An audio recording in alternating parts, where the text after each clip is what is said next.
News 28 मराठीमध्ये आपले स्वागत आहे। आजच्या मोठ्या बातम्यांबद्दल बोलूया। जगद्गुरू नरेंद्राचार्यजी महाराजांच्या प्रेरणेने नेरला येथे 633 बांधवांचा हिंदू धर्मात पुनर्प्रवेश। जगद्गुरू श्रीमद रामानंदाचार्य नरेंद्राचार्यजी महाराज यांच्या प्रेरणेतून नेरला, नागपूर येथील पूर्व विदर्भ उपपीठावर शनिवारी 633 बांधवांचा हिंदू धर्मात पुनर्प्रवेश सोहळा संपन्न झाला।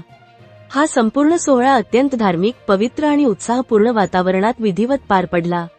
विविध कारणांमुळे आपल्या मूळ सनातन हिंदू धर्मापासून दूर गेलेले हे बांधव जगद्गुरू श्रीमद रामानंदाचार्य नरेंद्राचार्यजी महाराज यांच्या प्रेरणादायी विचारांनी प्रभावित झाले होते। त्यानंतर त्यांनी शास्त्रोक्त विधी आणि वैदिक मंत्रोच्चारांच्या साक्षीने हिंदू धर्मात अत्यंत सन्मानपूर्वक पुनर्प्रवेश केला।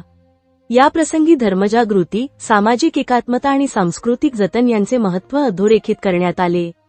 आपल्या मूळ धर्मात पुन्हा येण्याची संधी मिळाल्याबद्दल या सर्व बांधवांनी अत्यंत समाधान व आनंद व्यक्त केला। जगद्गुरू श्रीमद रामानंदाचार्य नरेंद्राचार्यजी महाराज यांच्या मार्गदर्शनाखाली देशभरात सुरू असलेल्या या व्यापक धर्मकार्यात आजच्या 633 बांधवांच्या पुनर्प्रवेशासह आतापर्यंत एकूण 1,55,393 हून अधिक लोकांनी रीतसर व सनदशीर पद्धतीने हिंदू धर्मात पुनर्प्रवेश केला आहे। समाजजागृती, धर्मसंवर्धन आणि सांस्कृतिक पुनरुत्थानाच्या दृष्टीने हे कार्य अत्यंत महत्त्वपूर्ण ठरत असून ते देशभरात अव्याहतपणे सुरू आहे।